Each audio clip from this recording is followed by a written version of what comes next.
I watched my uncle's hand tremble as he crossed out my name on the farm deed, but the old tractor in the barn kept all his secrets.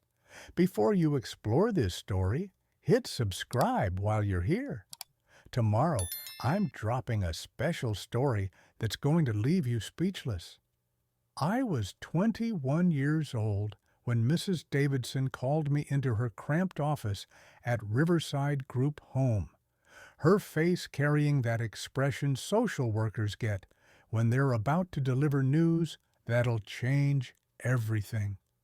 I'd been living there since I was 6, after my mom disappeared one winter night and never came back. No note, no explanation, just gone. The state tried to find relatives, but everyone said they couldn't take me. Too young, too poor, too busy.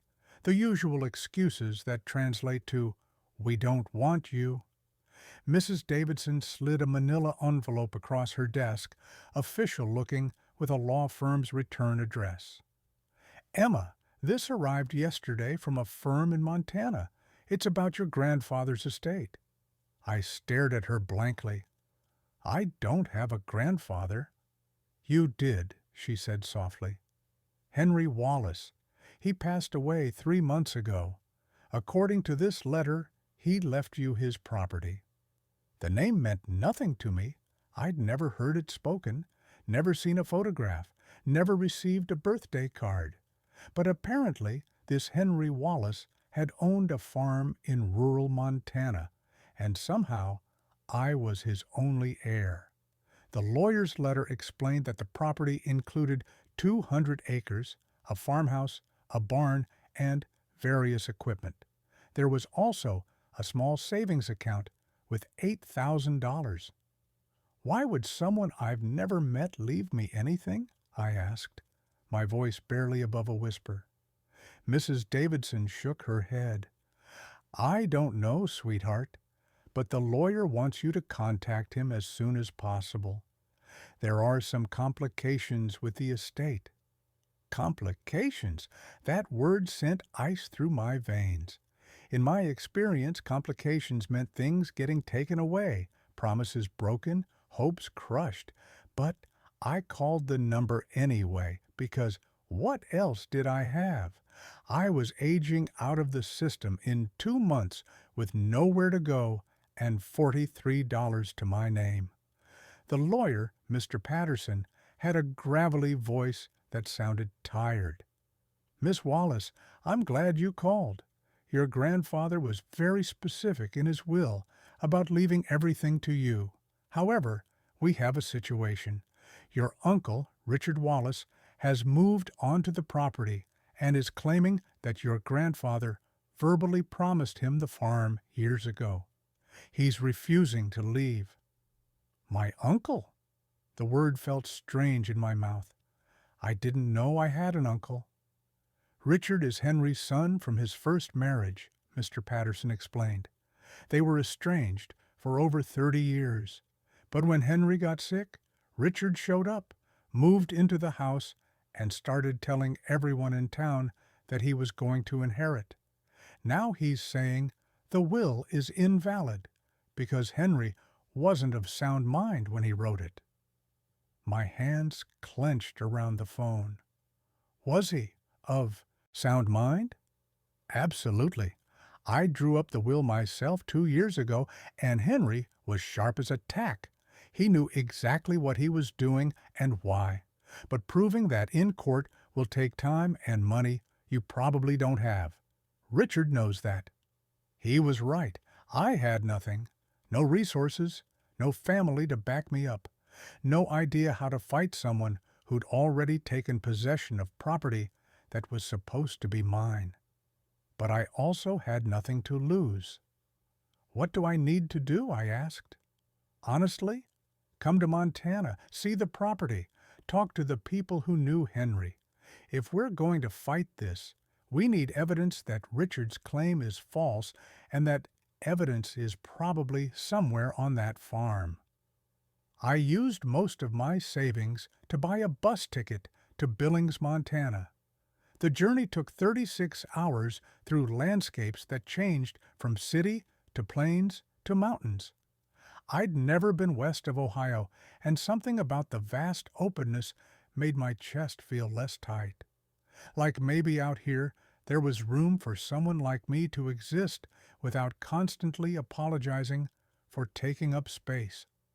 Mr. Patterson met me at the bus station, a man in his 60s with kind eyes and a firm handshake. "You look like your mother," he said, and something in his voice made me pause. "You knew my mom?" "A long time ago. She grew up on that farm." He opened the passenger door of his truck for me. "Come on, I'll explain everything on the way." As we drove through rolling hills dotted with cattle and farmhouses, Mr. Patterson told me a story I'd never heard. My mother, Sarah, had been Henry's beloved granddaughter. She'd grown up on the farm after her own mother died, raised by Henry with all the love and attention he'd never given his son Richard. Richard had been a difficult, angry boy who'd left home at 18 and cut off all contact. But Sarah had thrived there, at least until she was 17 and got pregnant with me. "Henry wanted her to stay," Mr. Patterson said, "wanted to help raise you both on the farm. But Sarah was stubborn and ashamed. She left in the middle of the night, and Henry spent the next 20 years trying to find her. By the time he located you, Sarah had already disappeared, and you were in the system. He tried to get custody, but he was 78 years old with a heart condition. The state said no." Tears blurred my vision. "So he knew about me?" "He never stopped thinking about you. Couldn't legally contact you because he wasn't an approved relative, but he followed your progress through whatever channels he could. When he got his cancer diagnosis 2 years ago, he made sure everything was set up so you'd inherit when you aged out. He wanted you to have what your mother should have had, a home, a place to belong." We turned onto a gravel road marked by a weathered wooden sign. "Wallace Farm, established 1962. The farmhouse appeared at the end of the long driveway, a sprawling ranch-style structure with a wraparound porch and mountain views that took my breath away. Behind it stood a massive red barn and several outbuildings, but my attention fixed on the man standing on the porch, arms crossed, radiating hostility. He was in his 50s, with graying hair and a hard expression that made my stomach clench. "That's Richard," Mr. Patterson said quietly. "Let me do the talking." We got out of the truck, and Richard's eyes raked over me with obvious disdain. "So you're the supposed granddaughter," he said, his voice dripping with sarcasm. "Convenient that you show up now that the old man's dead." "Richard, we've been through this," Mr. Patterson said firmly. "The will is clear. Emma inherits.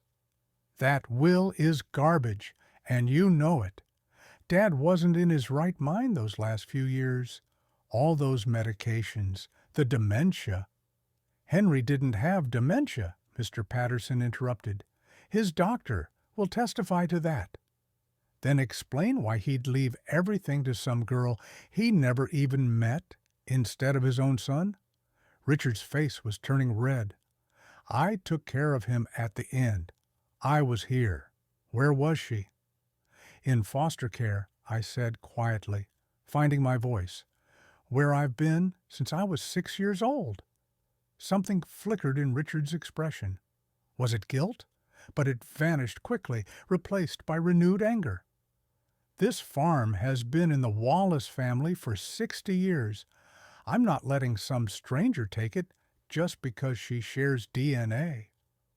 "The law says otherwise," Mr. Patterson said. "Emma, why don't we look around the property while Richard considers his options?" We walked toward the barn, and I could feel Richard's eyes burning into my back. Inside, the barn was dim and cool, smelling of hay and motor oil. Farm equipment filled the space: tractors, plows, tools organized neatly on pegboards. Everything spoke of care and order, someone who'd loved this place. "Your grandfather spent most of his time out here," Mr. Patterson said. "Said the barn was where he felt closest to the people he'd lost, his wife, your mother, even his own father. There's something I need to show you." He led me to the back corner where an old green tractor sat, its paint faded, but its chrome still gleaming. This was Henry's pride and joy, a 1967 John Deere that his father bought new. He restored it himself, spent hundreds of hours making it perfect. I approached the tractor slowly, running my hand along the cool metal. That's when I noticed them, words carved into the seat, back in careful letters. "For Emma, when she comes home." My breath caught. He'd known. He'd believed I would come. "Look underneath," Mr. Patterson said.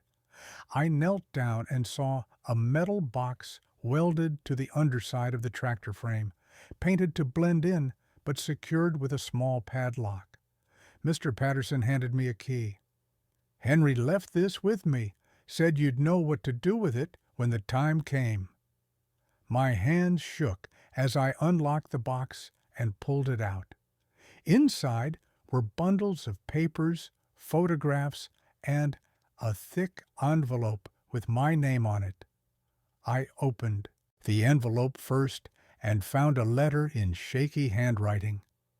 "My dearest Emma," it began, "if you're reading this, then you found your way home, just like I prayed you would. I'm sorry I couldn't be there to welcome you properly, to teach you everything about this land that's been in our family for generations. I'm sorry I couldn't fight harder to bring you here when you were small. The system wouldn't let an old sick man take in a child, and maybe they were right. But I never stopped wanting you here, never stopped believing you belonged on this land."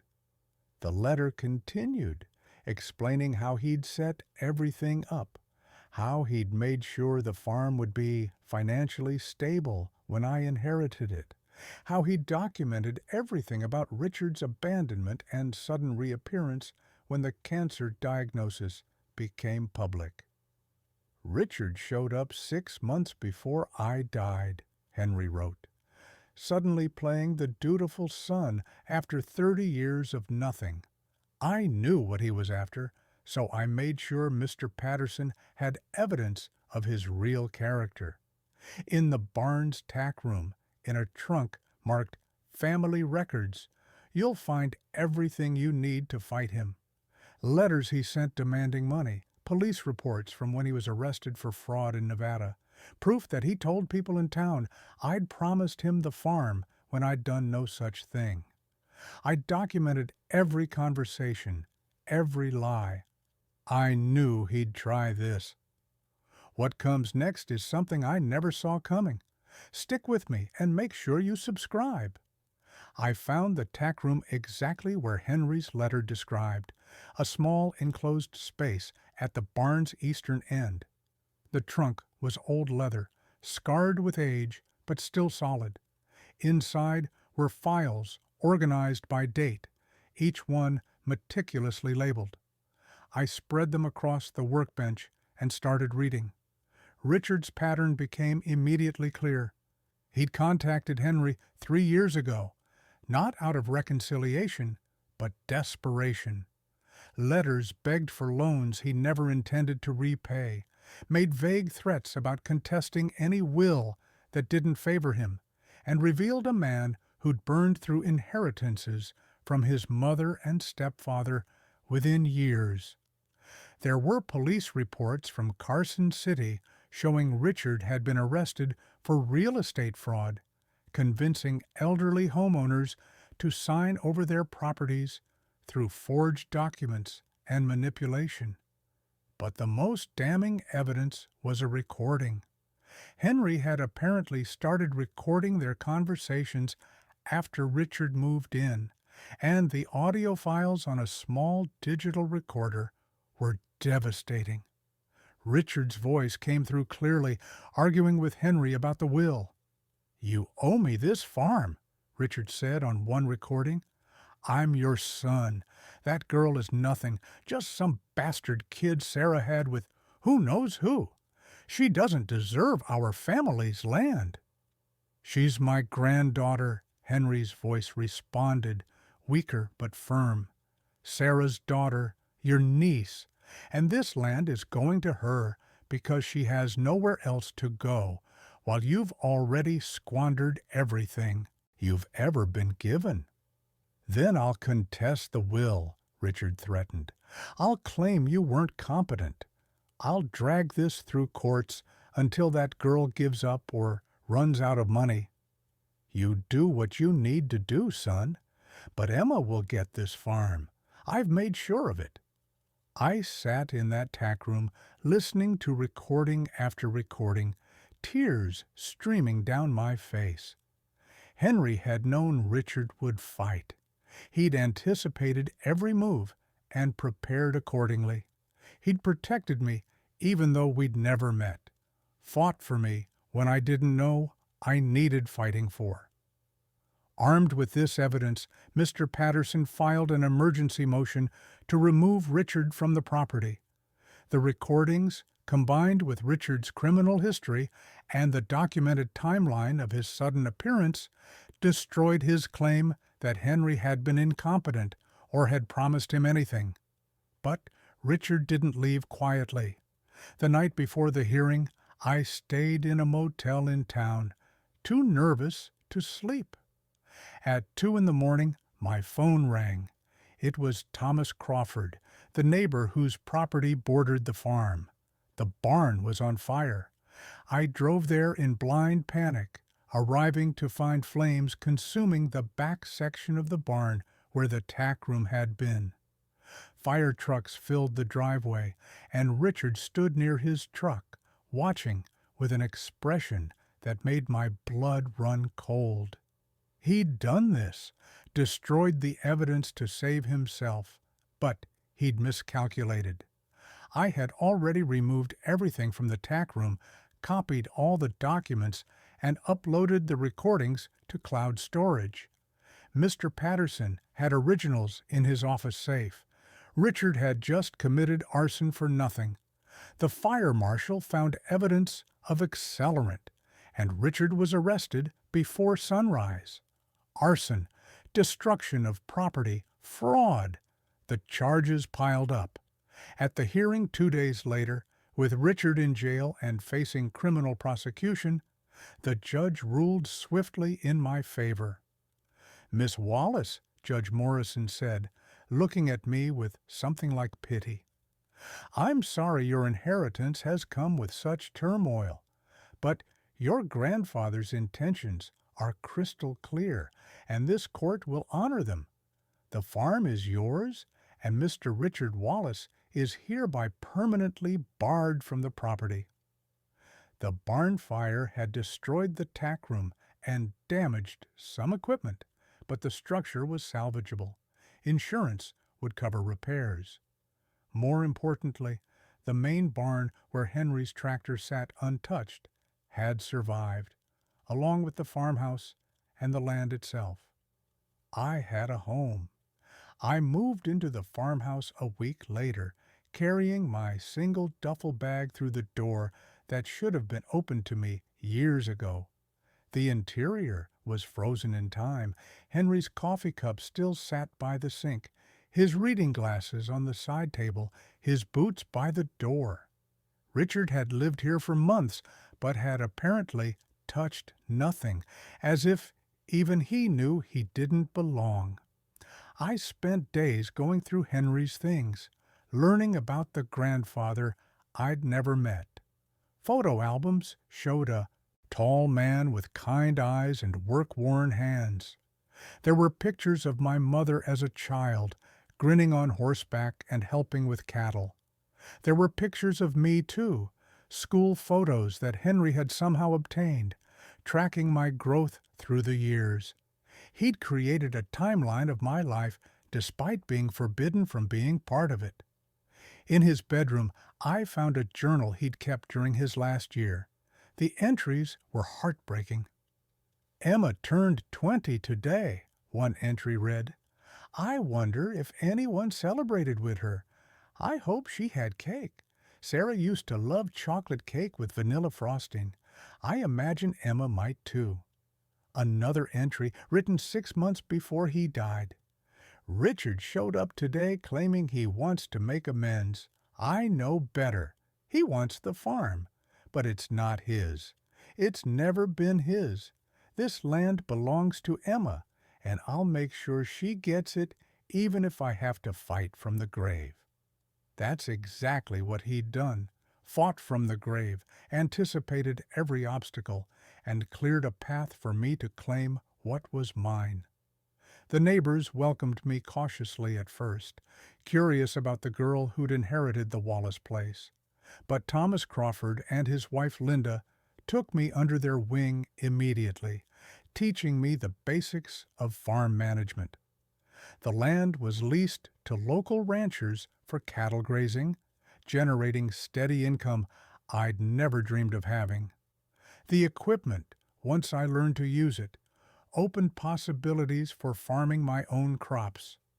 I enrolled in online courses through Montana State University studying agricultural business and land management.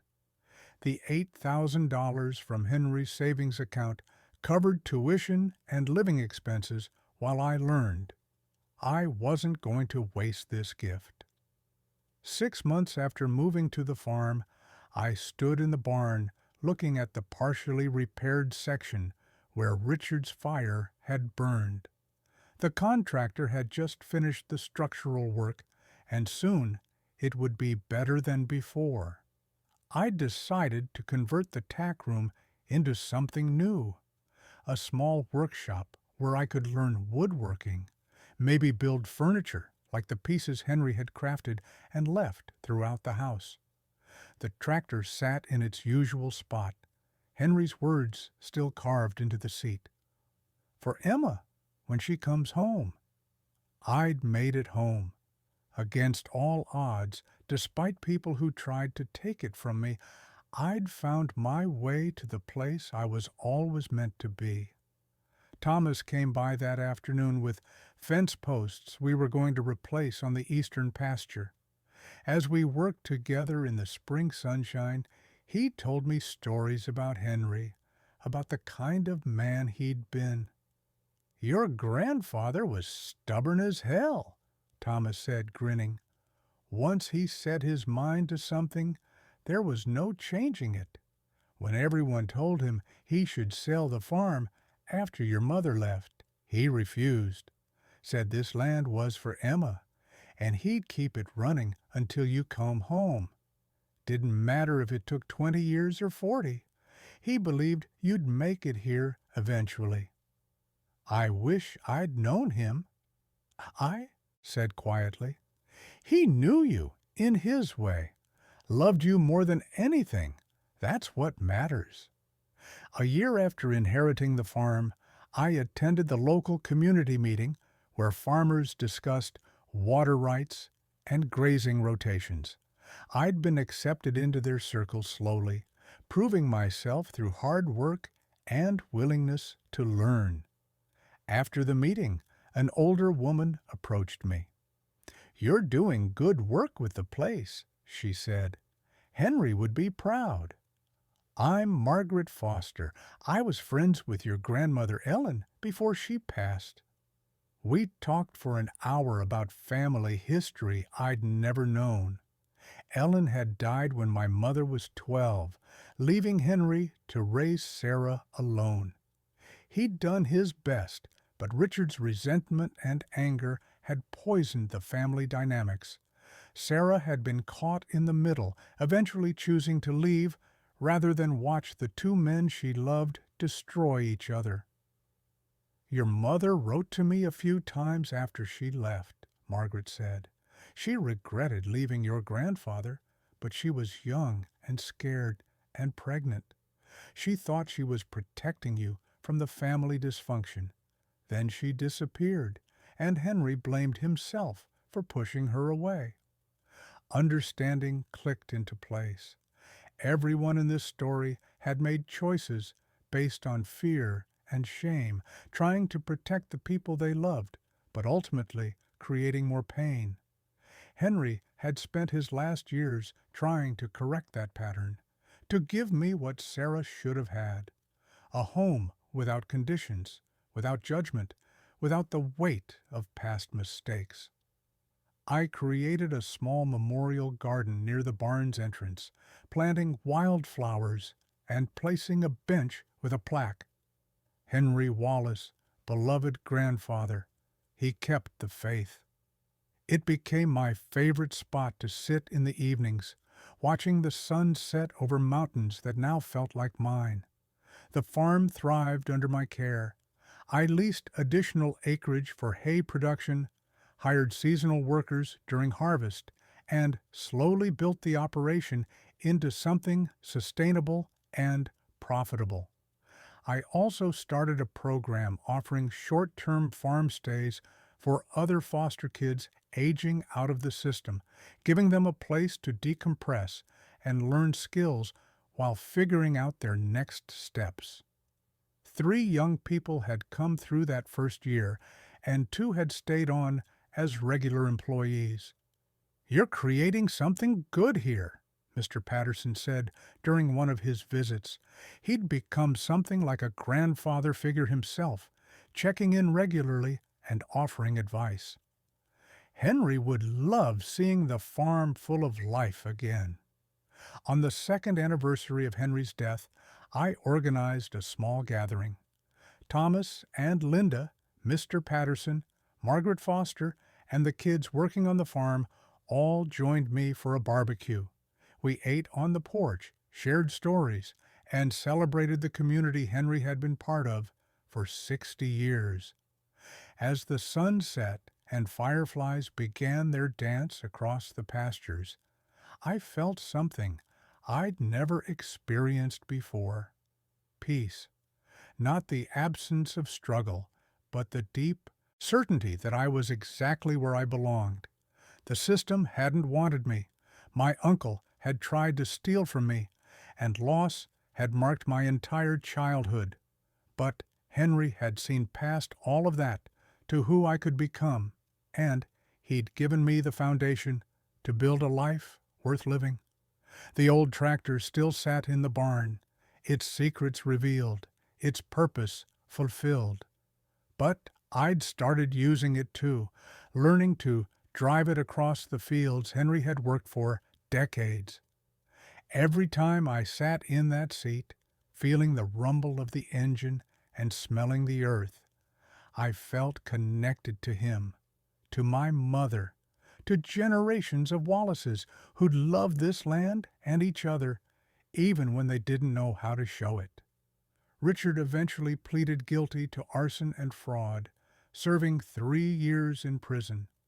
I never visited him, never responded to the single letter he sent asking for forgiveness. Some bridges burned for good reasons, and I had no interest in rebuilding that one. The family he'd rejected had given me everything he'd tried to take, and that was justice enough.